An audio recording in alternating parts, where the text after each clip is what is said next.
Hey, how's it going, guys? So we're back with more SCP Foundation videos. If you're new channel, welcome. This one is called SCP 610 or 610, The Flesh That Hates, Object Class, Keter, Contagion SCP. And it's by TheVolgun, so shout out and credit goes to TheVolgun. And this SCP was actually recommended to me by one of my subscribers, and he's actually part of many of my gameplay videos from Helldivers 2, Buckshot Roulette, Risk, and SCP-5K. And actually, SCP-5K game is actually where I've first encountered and learned about SCP-610. One thing I learned about it is it looked like some sort of like parasitic disease that like affects the body. Oh, I don't know if disease is the right word, but that affects the body, and they act like some sort of mindless zombies, zombie creatures that can like throw projectiles or some sort, and the only way to take them down permanently is with fire. Because I remember like emptying like magazines of ammunition on them, and they go down, but they do come back up. So that is the one thing I do remember. But hopefully this video will answer more of my questions and give me more information details about SCP-610. So without anything else, let's just jump right into it. Good afternoon, everyone. My name is Researcher Miller, and the SCP we're going to be... Stop. Back. Play. Good afternoon, everyone. My name is Researcher Miller. Dude, look at that. The SCP we're going to be image on studying the today screen is SCP-610, Object Class, Keter. Special Containment Procedures. Due to the vast area of infection SCP-610 covers, containment is impossible. Isolation of the area has proved far more effective, and permission has been granted by the Russian government to establish a perimeter to keep people out of these areas under the guise of military operations.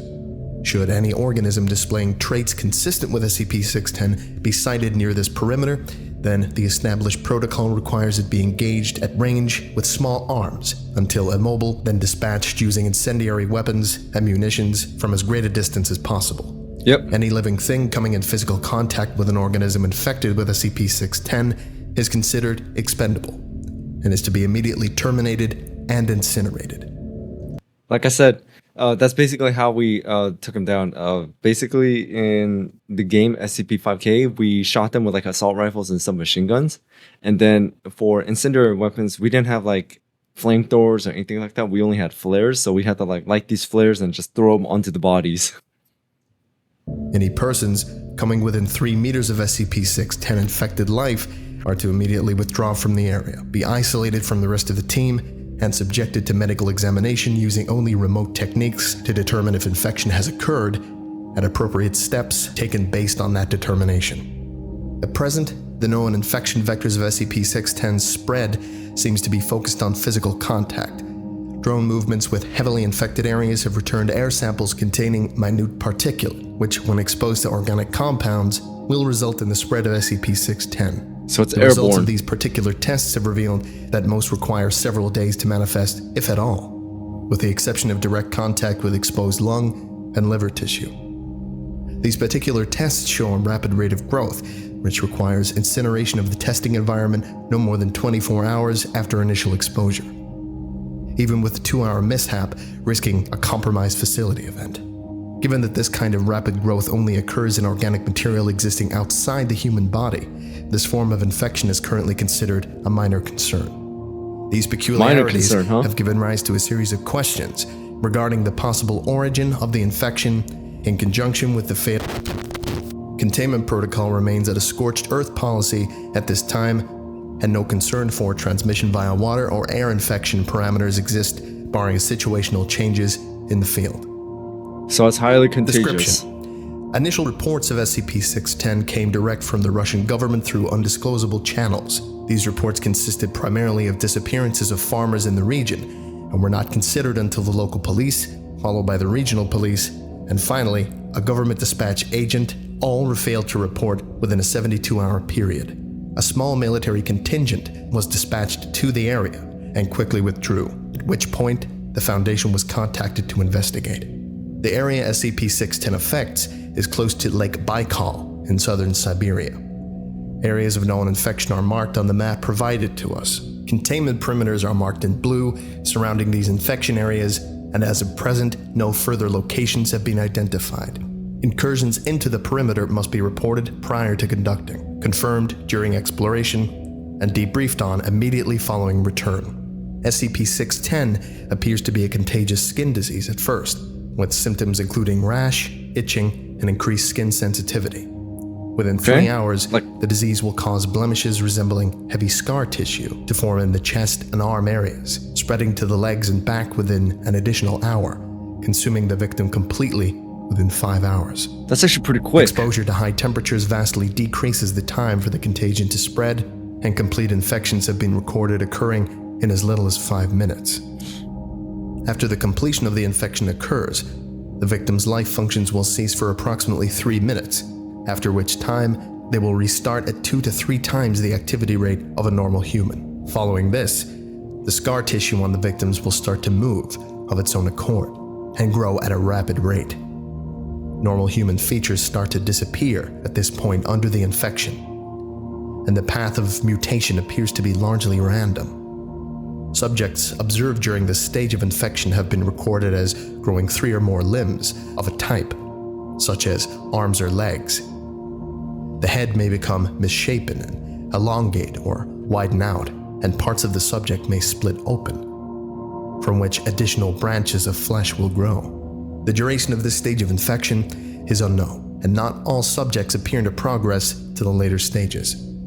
Under unknown conditions, an infected individual will cease moving and place itself in a location it deems suitable where it roots itself. Sorry, guys.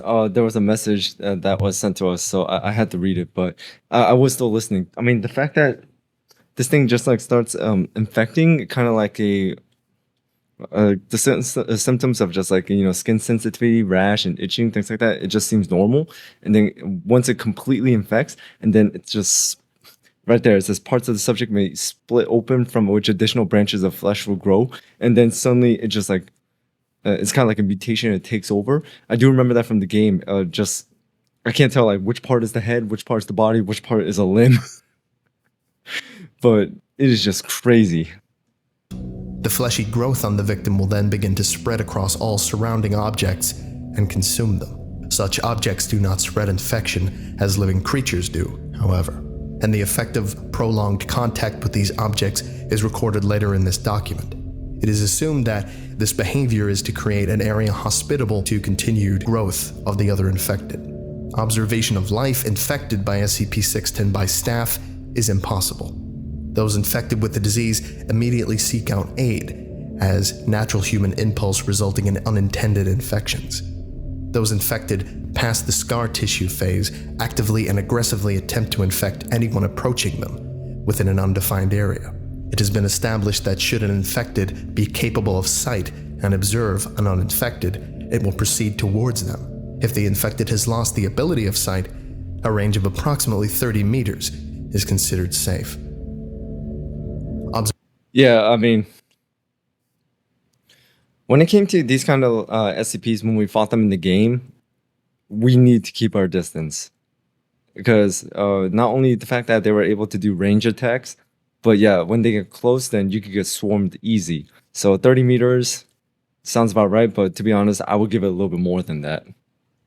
Observation of SCP-610 infected settlements has been established using artificial methods such as remote robots. The data returned from these observations, coupled with the openly aggressive nature of the infected to attempt to spread SCP-610, has resulted in the Keter classification. However, so long as nothing is allowed to enter or leave the infected areas, it is considered a neutralized threat. So as long as it's contained. Are the cavernous areas beneath the infected settlements that were discovered during the exploration, and attempts to get research personnel into these areas are underway. Okay, we will now be going over the field logs associated with SCP-610. Unfortunately, at this time, SCP-610-L6 has been redacted. The only thing available about this field log is it's an exploration record of Operation Source Point, which I've been informed is for Class A personnel or higher only. So, without further ado, this is Field Log SCP-610-L1. A small remote-controlled rover is sent to Site A to locate missing personnel. After establishing the containment perimeter for SCP-610, The Russian government approved our requests to research and investigate the area. For the first such exploration, a small camera-mounted unit known as a Herbie was dispatched at a safe distance and directed towards Site A. Herbie has a battery life of 12 hours and a control range far wider than that required for this dispatch. Herbie is able to enter Site A without incident. The landscape around Site A shows early stages of assimilation by singular SCP-610 infected who have fallen at largely random intervals around what remains of the village. Many of the homes appear to have suffered fire damage long since put out. However, a fair amount remain intact. Aerial reconnaissance of Site A, combined with thermal imaging, has put it at an estimated population of 79 infected. Wow. Immobile infected are included in this number. However, it is difficult to ascertain an exact percentage of mobile versus immobile. Varying degrees of physical mutation due to SCP-610 are present in Site A, and it is assumed all the inhabitants are in advanced stages of the infection. Herbie observed the exterior of the village for 2 hours, during which time all infected behaved with what appeared to be a loose sense of social structure. Because Herbie remained stationary during this observation period, it is unknown precisely what each individual infected person was doing. However, the Central Plaza experienced occasional bursts of activity and downtime. Requiring more information, Herbie was directed to follow an infected as it entered a home.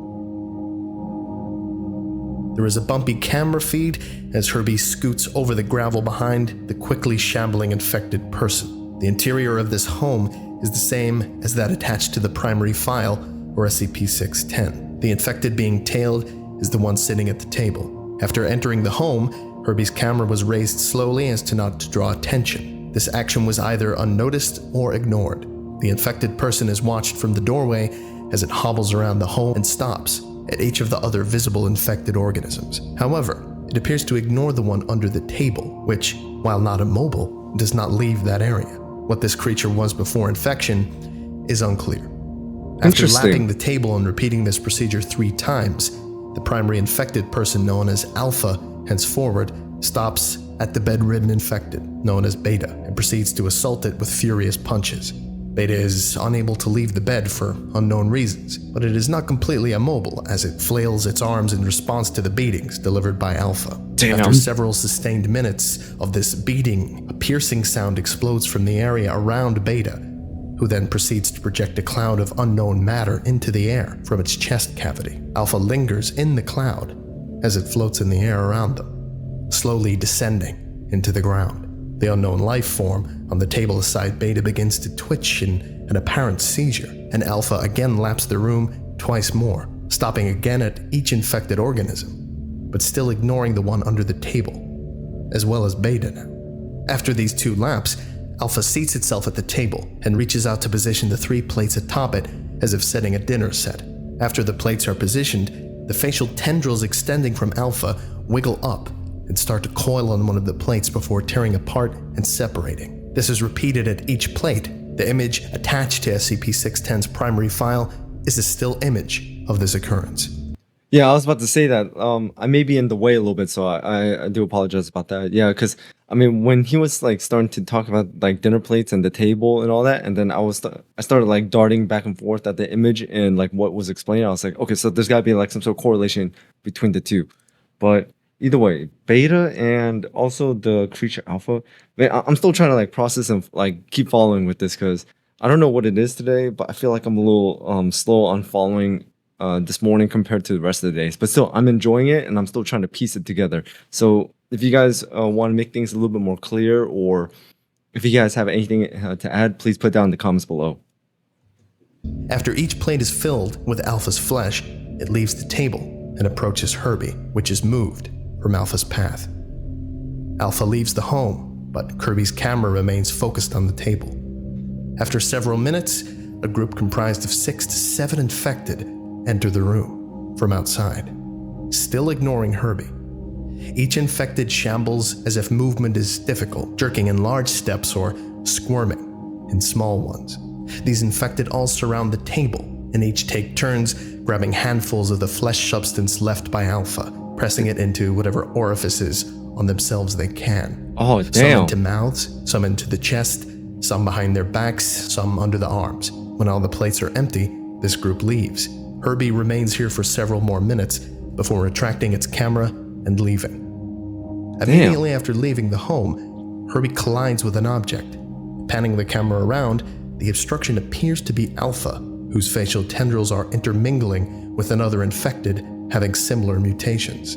The impact is ignored, and the two infected part ways after several minutes. Herbie is then directed to explore more areas of the village. Bro, The remains of at this point, just send a tactical nuke. That's all you gotta do. what appears to have been a store show signs of severe fire damage, as well as activity inside the building, which Herbie moves to investigate. The door is slightly ajar, and with firm movements of Herbie, it is pushed open. No notice is taken of this action, or it is ignored. Inside the store are several infected persons, most of whom are standing around. However, one is on the ground rolling back and forth over the space of approximately 0.3 meters, it's about 1 foot, and is ignored by the others. Herbie rolls under the divider, separating the cashier area from the customer area, and pans around behind the counter. The upper half of a person is protruding from a cellar door behind the counter. Damn. This person does not appear to be suffering from advanced infection and wears the garb of a Russian soldier. Herbie zooms in the camera to confirm identification, and it is noticed the eyes of this person are in constant movement, often focusing on Herbie. The rest of the soldier does not move. So just Herbie the is eyes. directed to leave this area and proceeds to the back room. In this storage area, a large pile of bodies are stacked together. Some pieces of clothing are visible and appear to contain both military garb and everyday clothing. No facial features are discernible on any of the bodies due to the way they're stacked. Atop the bodies, an infected sits, appearing to have its lower parts fused to the pile, and with its upper half in a wild state of flailing and seizure. Approximately every 10 seconds, a burst of spores flies out the top of this infected, which linger in the air. Herbie is directed to leave the building. Damn. After leaving this building, Herbie passes by the village well, surrounding which are a series of immobile infected, all facing the well. The arms of each of these infected persons are stretched out, one in contact with the next, forming a perfect chain, save for one, whose arms are down at his sides. Herbie passes by this last infected to approach what appears to have been a town hall or mayor's building when the infected becomes mobile and snatches the rover up. Uh-oh, there goes Video Herbie. feed from Herbie focuses on the face of the infected, which is strangely in perfect shape given the condition of the rest of its body, which is horribly bloated. This infected was once a young girl from appearance, estimated 10 to 12. Herbie is rolled side to side in its grip as its face stares motionless at the rover. The infected's face suddenly balloons in size and explodes outward into a series of fleshy flaps that grip Herbie and draw it inside. Herbie's video feed terminates here. Oh, Herbie rest in was peace, considered Herbie. lost at this point. However, no one at control remembered to turn off the video feed, assuming it cut. 5 hours later, Herbie's video feed resumed, stationary and at raised level, pointing at the upper rim of the village well. The video feed contains some blur due to what appears to be a slimy film, which often oozes across the lens, but when not obscured, provides perfect quality recording. Herbie does not respond to any remote commands, but its video jerks back and forth from target to target, zooming in and zooming out of its own accord. Video feed is cut manually, and all connections to Herbie's unit are ordered erased. Moving on, this is field log SCP-610-L2. Rest An in peace, infected Herbie. Class D personnel is sent into Site C with video equipment. During Okay, let me get this straight. So we went from sending in a rover with a camera to now we're gonna send in people. And I mean, Herbie didn't really nothing really bad happened to Herbie because he's not organic. But now, yeah, I already see there. Class D personnel. Oh man, these guys are about to get it. I mean, question is, did they even have any weapons and anything incendiary related? Because if not, then, well, rest in peace. Construction of the perimeter surrounding SCP-610's containment area. Several Class D personnel were infected due to assaults from the infected villagers or animals roaming the area, in addition to a number of infections as a result of escape attempts and careless behavior. Most of these infected personnel were immediately destroyed with flamethrowers. However, a small collection of infected were contained in cold storage units, which prolonged the inevitable progression of SCP-610's mutative properties. The decision was made to utilize some of these infected personnel as video relays and dispatch them to nearby sites. Due to the concern over loss of equipment, as evidenced in SCP-610-L1, all 3 subjects that were used in this manner were sent in with a single video system to Site C. Additional equipment issued for this dispatch include a 1-gallon container of gasoline, 3 emergency flares, 3 9mm pistols with 3 magazines of ammunition each, and 3 single-serving food rations.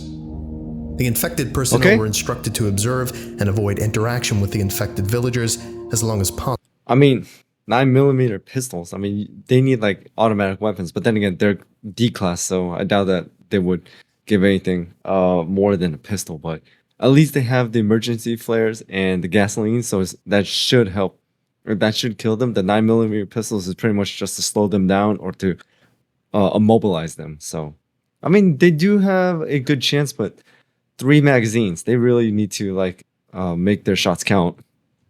Possible. But should a situation arise where they are met with aggression or feel they are losing themselves to SCP-610's influence, they are free to kill as many infected villagers as they so choose, and do as much damage to infected objects and property as possible while maintaining video feed. The intent of this order was to provide data of SCP-610 infected communities in a raid situation, so a plan of eradication could be better established. At the time of this expedition, Site C was suspected to be a possible origin point for SCP-610, having far fewer mobile infected than other sites, as well as structures which appear to have been layered over several times, with the terraforming effects of the immobile infected. Dispatch Class D personnel, known henceforth as DI-1, DI-2, and DI-3, were directed to pay particular attention to anything that could be considered an origin point for SCP-610. No names. The trek from our perimeter camp to Site C was uneventful. There was no evidence of any native animal life in the area. As Site C is approached, there is no noticeable rise in the temperature within the last 30 meters of the trip that necessitates removal of the heavy cold-based coverings that were provided. The temperature rises again sharply at the entrance to Site C proper, which requires a further shedding of garments for fear of heat stroke. Temperatures within Site C are described as being heavily humid, around 32 degrees. That's 89 Fahrenheit. Yeah, one of the first immediately noticed traits about Site C is an array of immobile pylons, which encircle what is believed to be the entirety of the site, separated by an apparent distance of 5 to 6 meters. Each pylon appears to be 2 to 4 infected persons fused together in one spot. On some of these pylons, features such as faces or anuses are still visible, in addition to several other holes which do not naturally occur, all appearing to act as heat vents. Where the heat is generated is unknown. Current belief is that this is an advanced stage of SCP-610 terraforming in its environment to facilitate spread of itself. DI-2, who was the furthest along in progression of SCP-610 of the 3 by a number of hours. Okay, what you need to do is take that gasoline, just spray it a little bit, and then take a flare and just let it go to work. Begins to seizure after only a few minutes in Site C during examination of the pylons. The progression to the scar tissue phase of SCP-610 infection is observed in full course as DI-2 spasms on the ground, his entire body being overtaken by the sticky tan flesh almost entirely after 45 seconds. DI-2 was terminated by a gunshot from DI-1 and his equipment left where it is. The spread of SCP-610 over DI-2 continues even after death of the body until all movement ceases. Should taken As the perimeter ammo. Control is relaying new instructions to DI-1 and DI-3 regarding the situation, there is a shift in the ground covering in Site C where DI-2's body is. Video feed shows the flesh-like growth splitting open beneath his body, and a series of ropey tendrils coming from within the gap to pull his corpse inside. This opening closes up quickly. Total time elapsed 3 seconds. As DI-1 and DI-3 decide to act quickly in these hotter temperatures, fearing the same fate, they proceed to the village center and encounter another previously unknown phenomenon. In the precise center of town, rising above what was the community well, is a sphere suspended by angled supports comprised of SCP-610 flesh. The ball is riddled with the features of humans in early stages of SCP-610 infection, as well as a good number assumed to be in later stages. A number of specimens of non-human life forms, such as deer and bears, are also visible within the mass.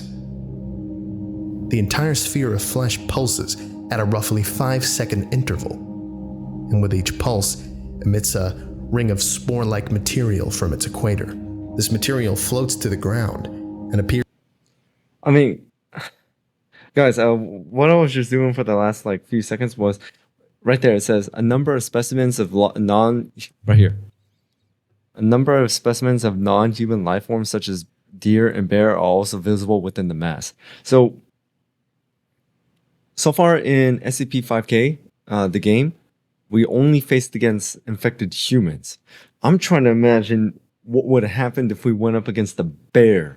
I mean, a bear alone is already difficult enough, but having it infected, we need a flamethrower or something really powerful because, I mean, just an infected human alone was already difficult enough. Appears to be absorbed into the converted environment. DI-3 begins to douse the sphere with the provided gasoline, and when questioned by a panicking DI-1, explains this looks like as good a thing to burn as any.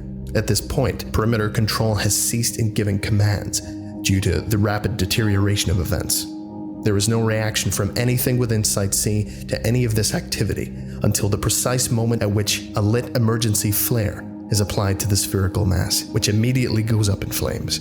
The remote feed plays back a noise from an unknown location that seems to come from a location far outside of Site C, but was reported as being heard, even at perimeter control, by both Site C and A.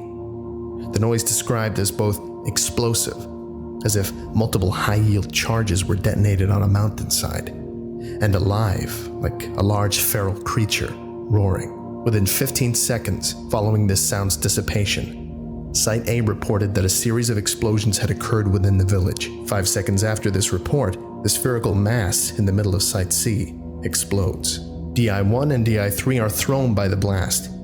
DI-3 is confirmed deceased by DI-1 after regaining his footing, having suffered injury from stone shrapnel from the wall. DI-1 is able to report he has bruises and ringing ears, but aside from the rapidly spreading SCP-610 infection, he suffered no blast damage.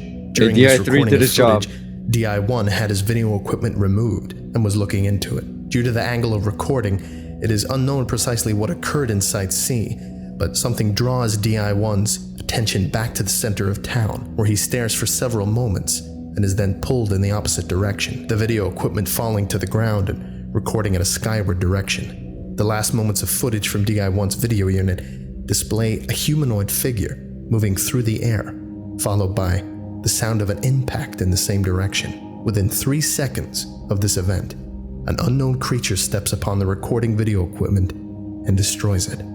Perimeter control remained on high alert for a full 24 hours at all locations without any incident following this event. All right, that's it. Burn the whole place. Moving on to Field Log SCP-610-L3, initial discovery of the tunnel entrances at Site A. The destruction caused by the rapid collapse of the Site C exploration attempt during SCP-610-L2 resulted in a series of unexpected events in Site A. As the strange spherical formation in Site C was burned and destroyed, the SCP-610 infected inhabiting Site A were recorded by aerial drones going into seizures and convulsions. The immobile SCP-610 infected rapidly shriveled and died, along with all of the flesh material spread across inanimate objects within the village. The mobile SCP-610 infected, who were able to regain their footing, all proceeded to what appears to have formerly been an upper-class residence, and entered the building. As the infected entered this dwelling, it suffered a foundational collapse, revealing the presence of a sinkhole beneath it. The size of the hole in relation to the structure above it posed an impossibility for an entire building to collapse, suggesting something within the hole applied force directly to the structure with the intent to pull it inside and expose the hole. The revealed hole is approximately large enough to accommodate 3 grown men standing shoulder to shoulder. Light sources applied by remote drones failed to penetrate further than 4 meters depth into the hole. Damn, how deep is this thing? Objects dropped into the hole did not produce an impact sound, suggesting a bottom potentially more than 1,000 meters down. Damn. Research of the exterior of the Site A hole was only able to be carried out for 2 hours at a time. Samples of the atmosphere in Site A indicated a complete death of SCP-610 related materials. All infectious life that did not evacuate into the hole died above ground and quickly became shriveled husks. Interesting. Manned exploration of Site A was approved and commenced immediately. In the span of 30 minutes, a total of 3 research teams consisting of 2 to 3 research staff and 4 to 5 armed escort each were dispatched and setting up stations within the remains of the village. Samples of deceased SCP-610 infected and converted matter were sent back to Perimeter HQ for processing and transport. One team was able to recover a small sample of still living SCP-610 tissue substance from a building and pack it for research. Within the second hour of exploration of Site A, a series of echo reverberation units were set up surrounding the hole with the intent of getting an accurate mapping of the hole and possible branch tunnels.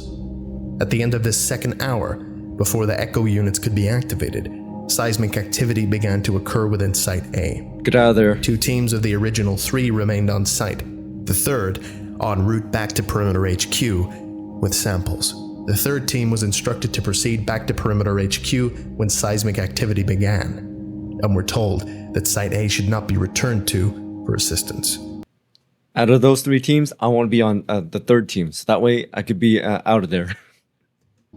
Seismic activity at Site A capped at a 2.3 Richter level before petering off. Immediately following the seismic event, a torrent of SCP-610 spores erupted from the hole and layered the area around it for a span of 50 meters. As all staff on site were in Level A hazardous material suits, this spore burst was startling but did not lead to any infections. Oh, thank God. As the eruption was being reported, both teams at Site A came under attack from aerial life forms infected with SCP-610. These organisms were captured by the remote drone video equipment and showed extremely advanced stages of infection. It is impossible to tell what they mutated from to this present state.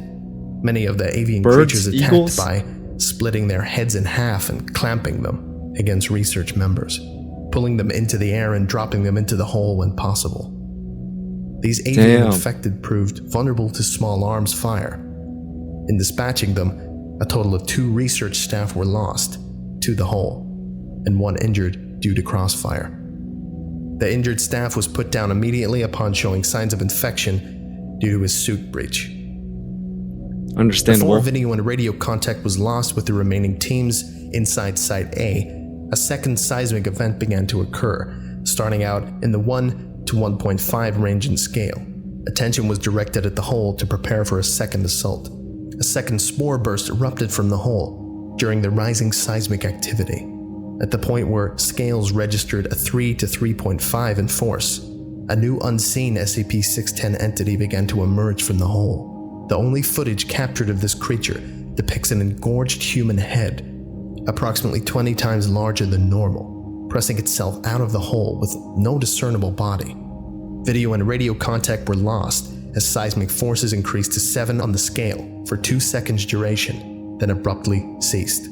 Further aerial surveillance of the Site A hole and area depict 0 activity and no traces of the research teams, or their ever having been there. All personnel and equipment are considered lost. Drop the nuke. The next field log is SCP-610-L4. Unmanned exploration. How many are these? Oh wow, we're already halfway done. Of the Site A tunnels. Events regarding the discovery, research, and I'm handling really of enjoying SCP-610 rapidly degraded to a point where fail-safe options were being considered. For over 1 hour, Nothing further had happened at Site A following the loss of the research teams during the seismic events in SCP-610-L3 and subsequent contact with previously unseen SCP-610 life forms. With the absence of activity at Site A, a remote drone dispatch was authorized in 2 parts. The first part would drop a remote relay device at the entrance to the Site A sinkhole, and the second part would dispatch a drone into the hole directly to relay its data to the remote relay for transmission back to HQ. Drones on site were powered by solar energy, with a battery maintaining a 4-hour charge. Attached is the video log recovered from the Site A sinkhole drone before its loss. Video feed activates. Researcher's face is seen looking into the camera, applying a polishing cloth to the lens. Quote, "This is explorative drone RSCP-610-1 coming online. Systems check out. Video confirmed. Feed is good to relay station. We are testing rotors now and deploying if successful." End quote. The sound of the helicopter blade starts up as video feed begins to lift in the air. Camera tilts left and right to test pan features, then directs itself towards the Site A sinkhole. Quote, "Video feed is go. Engines are go. Links are green. All right. Sending drone down now." End quote. Audio from the outside world fades away as the camera angles itself down and peers into the darkness within the sinkhole. After approximately 2 minutes of descent, lights on the drone activate 2 minutes? and illuminate a roughly dug shaft. Initially, it is unclear what could have created the hole, but at a glance, it would appear that the shaft was created by a single event, rather than dug over time. At 15 meters descent, there are traces of SCP-610 material attached to the dirt and stuck to rocks. The material is dormant but retains its texture and appearance, unlike samples from above ground level, which shrivel and dry rapidly. There is a possible connection with this material and the events last recorded during SCP-610-L3. Descent continues. At 100 meters in depth, branch tunnels become visible in the walls of the sinkhole. Panning of the camera reveals small tunnels branching out, apparently at random intervals, but which are not restricted to any one side of the hole. These tunnels are considered too small for any useful exploration to occur. Descent continues. Increase in density of SCP-610 materials on walls is noted as depth increases. At 250 meters, the bottom of the sinkhole becomes visible, and the tunnel slopes sharply, suggesting a natural formation, which was already suspected. Drone video shifts to illuminate this tunnel, and drone proceeds forward through the area. SCP-610 coats entirety of the tunnel now, and this drone should have some sort of flamethrower attachment just in case. Care is taken to keep the drone from coming into contact with any surface. Movement is detected 5 meters ahead. Lights on the drone are dimmed, and weapons come online. Oh, The RSCP-610 drone is equipped with a 5.56mm machine gun containing 50 rounds of ammunition. I like how I said this drone should be equipped with a weapon like a flamethrower, and now he's explaining that this drone does have a weapon. Okay, 5.56 machine gun containing 50 rounds of ammo. Not bad, but you're gonna need. It's not gonna put them down. This is meant to be used to deter wildlife away from the drone and defend against aggression when possible, rather than to dispatch a target, although it is fully capable of handling human aggressors in small groups.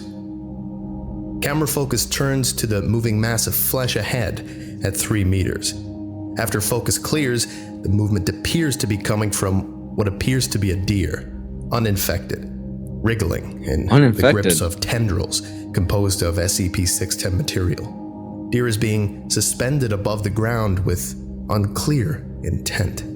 The drone is moved past the trapped deer while holding it in view of the camera until safely away. Nothing occurs with the deer, and the drone proceeds past, undisturbed.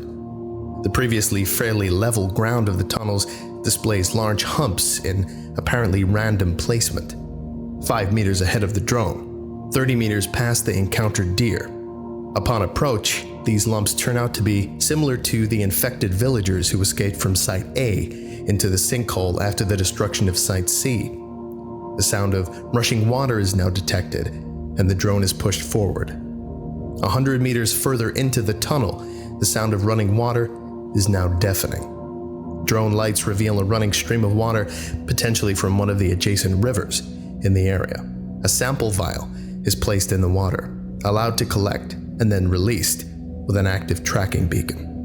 Later recovery of this sample indicates no SCP-610 contamination of groundwater. Okay, that's good news at The least. tunnel splits in two at this point. But how far deep does One this tunnel go? leads around the river and then seems to slope downward, while the other is directly above the light source in the ceiling. This second one is selected to facilitate recovery of the drone. During adjustment of the drone's flight path, it comes in contact with a portion of the tunnel wall coated in SCP-610, causing a deep gash from the propeller of the drone, which is already healing over when the camera focuses on the impact point. The drone proceeds upwards. 300 meters of upwards travel, taking approximately 45 minutes, results in the drone emerging into a windy section of mountain, where it is directed to stay low. Camera panning of the area reveals what may have once been a village, long since abandoned. The precise location is unclear, but it is assumed to be in the vicinity of Site B, judging from estimates in travel by the drone. The buildings here are coated in deceased layers of SCP-610, and unlike other buildings in Site A and Site C, which were coated in SCP-610, these buildings appear to be constructed directly from the tissue substance. Oh, hell no. After a cursory scan of Site B, it is determined there is no life here, either natural or SCP-610 related, so the drone is directed back into the tunnel. As the winds around the area make aerial recovery impossible, upon descent into the tunnel, a deep roaring sound fills the audio, and video feed becomes choppy as something blocks the signal. During periods in which connection to the drone is clearest, its camera and weapon are angled downward, and propellers slow in speed to allow a faster drop. Video feed becomes entirely clear for the final 2 minutes before feed is lost. Rushing up toward the drone from the area below is what appears to be a large human face, stretched to 20 times its proportions, with no features save those created by the SCP-610 material. There are eye sockets, but no eyes, a mouth, but no teeth. The drone fires upon this rushing mass of SCP-610, but the bullets do not deter it, impact points remaining visible for several seconds before closing over themselves. There is no room in the tunnel for the drone to take evasive action, and it is swallowed by the mass. Ah, there it goes. SCP-610 is considered lost until 3 hours later, when the feed inexplicably returns. Oh, just like Herbie. Video feed from the drone appears to show a series of structures illuminated by one of the 2 lights of the drone. The camera pans around without instructions from the remote relays or HQ, capturing a vast number of shambling entities within the area. SCP-610 material moves over the lens of the drone, and video feed is permanently severed. I mean, for me personally, out of everything in this one, there's 2 things I want to take away. One, that tunnel is deep. Like, they keep on saying 250 meters, 100 meters, everything. And also on top of that, the building's made out of tissue material. Hell no. Exploration was approved. Results are in field log SCP-610-L5. Manned exploration of the Site A tunnels. Approval from Central HQ was granted for a manned assault excursion into the tunnels beneath Site A to try to ascertain the extent of the SCP-610 infection. The destruction of Site A and Site C have established SCP-610 can be contained and destroyed, making the source of the infection top priority. The initial descent into the tunnels consists of 5 teams, 2 research and 3 assault, along with enough equipment to establish an underground base of operations. Descent into the tunnels was established using pulley systems and a lift to move equipment. Assault teams were the first to descend, armed with flame units to clean SCP-610 out of the area. There we go. All Now teams were they're able to getting it. descend without incident, and flame units took point, providing an undisturbed journey toward the water source where the SCP-610 drone was lost. Now they're thinking clearly. The flame units. I am so proud of them. Base camp for underground SCP-610 operations resides at the bottom of a three-way junction, 4 if the water flow is included. The first pathway is that which led from Site A to Cavern HQ. The second is the pathway to the ruined village residing in the mountains above where SCP-610 was destroyed by a large unknown SCP-610 entity. The third pathway heads west and seems to follow the flow of the water for an unknown distance. The cavern area here is quite large and is supported by a number of rock formations that are coated with decayed SCP-610 material. The state of this material suggests great age and appears to reinforce the structural supports. Whether or not this is intentional or coincidental is unknown. The two research teams split activities between building Cavern HQ and collecting samples of SCP-610 in various states. No contagious materials were detected within this area, and the creature recorded by unmanned drones did not appear at any point to the cavern staff. Of the 4 research teams, 3 were ordered to proceed down the unexplored pathway, while an aerial drone was prepped for a second recon of the vertical shaft. It's just a maze down there. SCP-610 infection did not appear in the third pathway until approximately 3 kilometers, and serious infection did not appear until 16 kilometers in. Even after the lengths traveled by the assault teams, no SCP-610 infectious life forms were encountered. Kilometers? And the fleshy material coating the cavern walls posed no threat to the team. The most significant reports at this time were the increasing thickness of the material, suggesting a source, and the complete lack of SCP-610 contamination in the water. As a test, a sample of SCP-610 was cut away from the cavern wall and placed in the flow of the water. It exhibited no unusual reactions, but was quickly swept away by the current.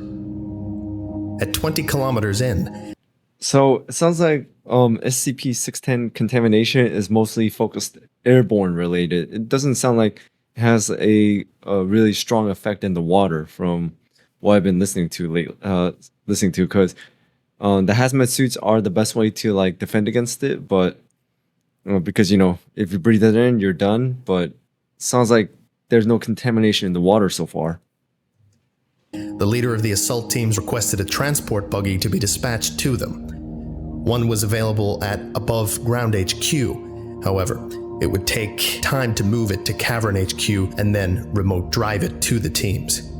Rations provided to the assault teams were sufficient, so a camp was established while the buggy was moved and readied. Okay. During this time, an aerial drone was also sent to explore the vertical shaft. The results of this exploration were placed on hold with the arrival of the buggy at Cavern HQ, and ultimately concluded in The buggy was navigated to the assault team encampment with no events en route. However, upon arrival and preparation to continue the exploration, the assault teams came under attack by a number of large SCP-610 infected life forms that emerged from the area ahead of them.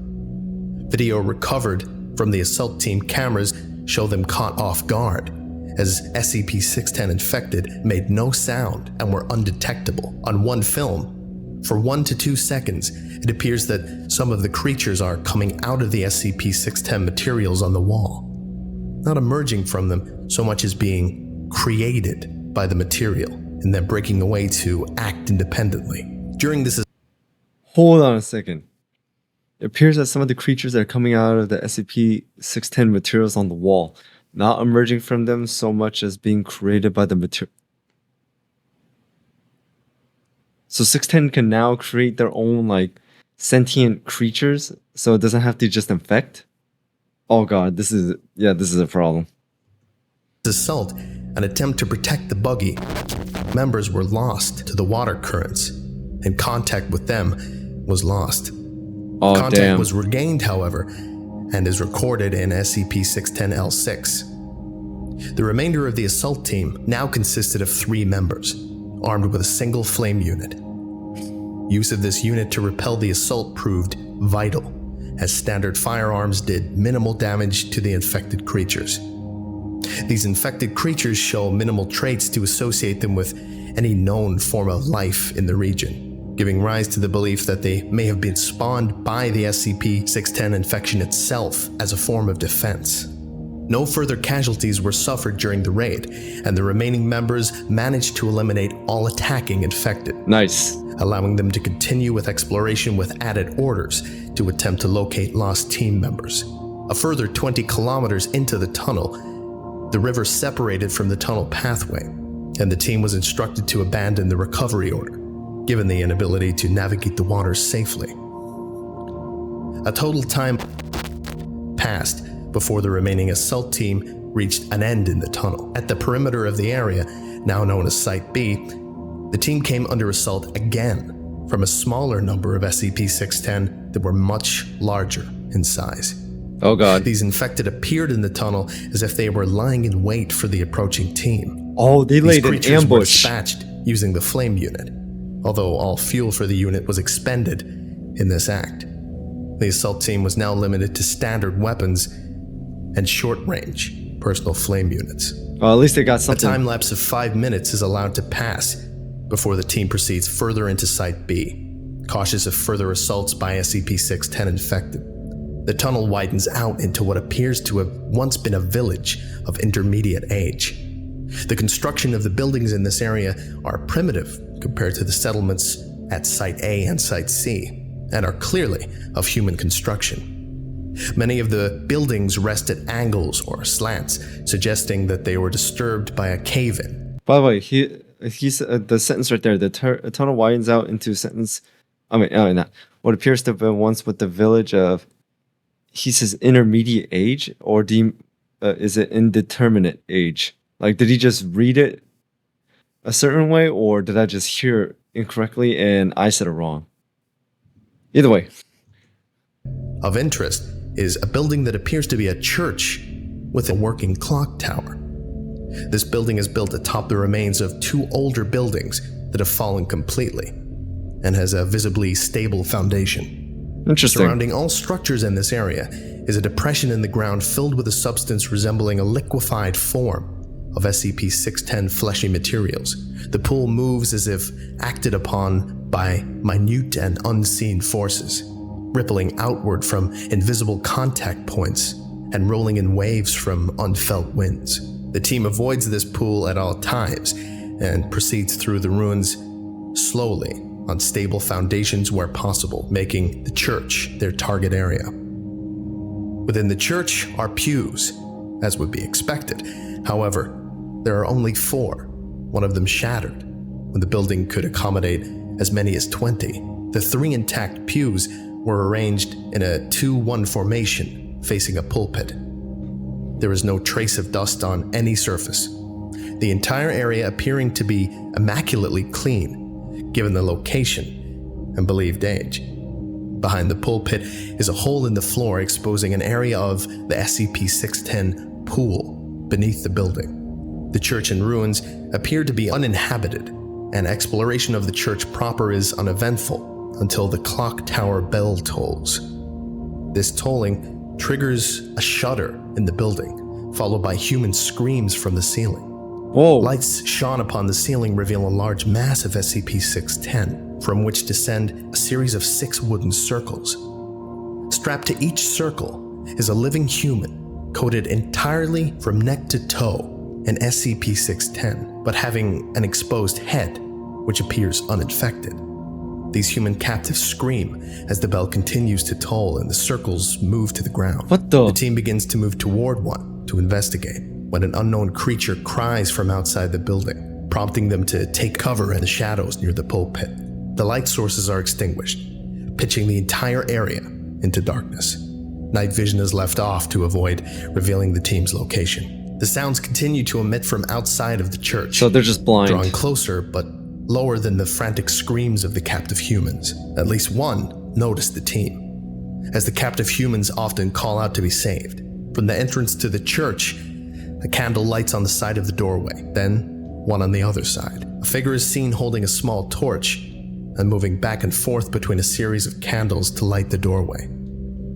The flame is then applied to a rope coated in SCP-610, which quickly ignites and spreads up to a peculiar chandelier system at the church entrance. The light from this system illuminates most of the crosses, but does not reach the team's hiding place. Okay, at least they're remaining hidden. Those captives who appear in the light do not show standard signs of the beige-colored SCP-610 infection, but instead are wrapped in a red variant of it, which shows signs of constant motion, rippling across itself in waves.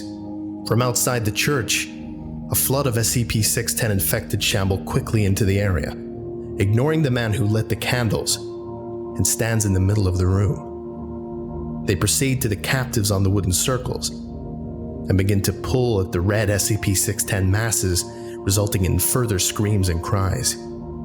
From what can be gathered from the return video feed, the red SCP-610 seems to be connected to the captives and is using them as a source of sustenance that it then uses to grow and feed the normal SCP-610 infected. Overly zealous infected tear at the red mass too hard, which results in pulling skin and tissue from the human captive beneath. So that's why they have those human captives alive. They provide the substance and food they need to like sustain themselves. Oh, that's really interesting. But yeah, the man who lit the rope, now he's very curious too.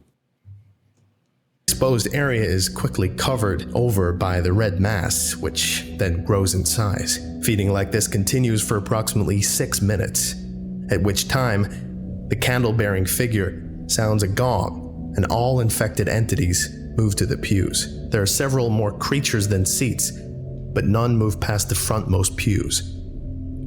The figure who sounded the gong does not move, spontaneously collapsing as if made from hollow clay.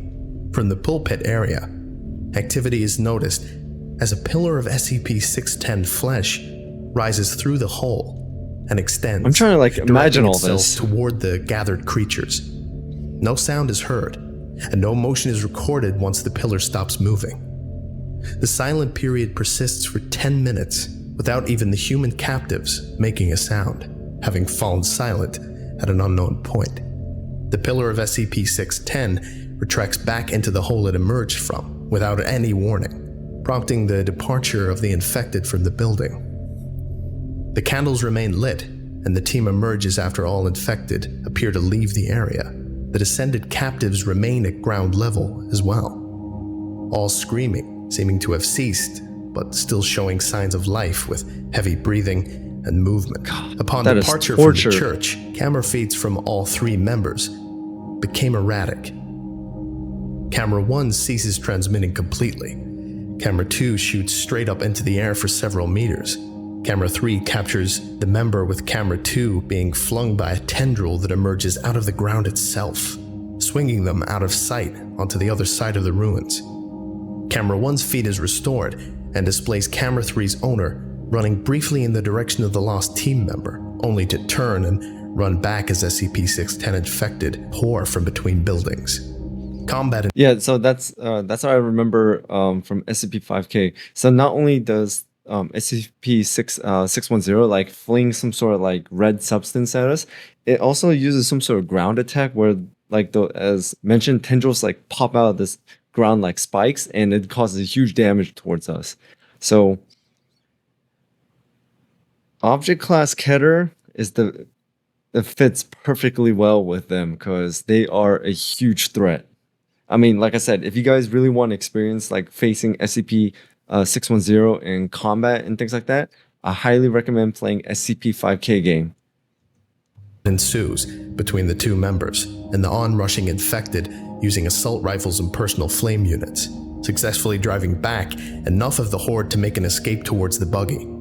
Passing by a building, Camera 1's owner is ambushed by a figure resembling the figure who was in the church lighting candles, wielding a large crop scythe. Camera 3's owner continues without pause towards the buggy location. However, the buggy is found half absorbed by the SCP-610 mass covering the floor. While turning to find another way of escape, Camera 3's owner turns to find the same figure with the scythe approaching, weapon raised. 2 shots are fired, and the camera feed ends. 5 hours later, while final decisions were underway to decide how to contain or eradicate the SCP-610 threat, time-delayed video feed from the lost team members who fell into the underground river currents was established, has been filed in SCP-610-L6. There's still another one? Oh. As I said at the start of this lecture, SCP-610-L6 has been redacted and is only viewable by Class A personnel or higher. Okay. Thank you very much for listening, and that concludes today's lecture. Thank you.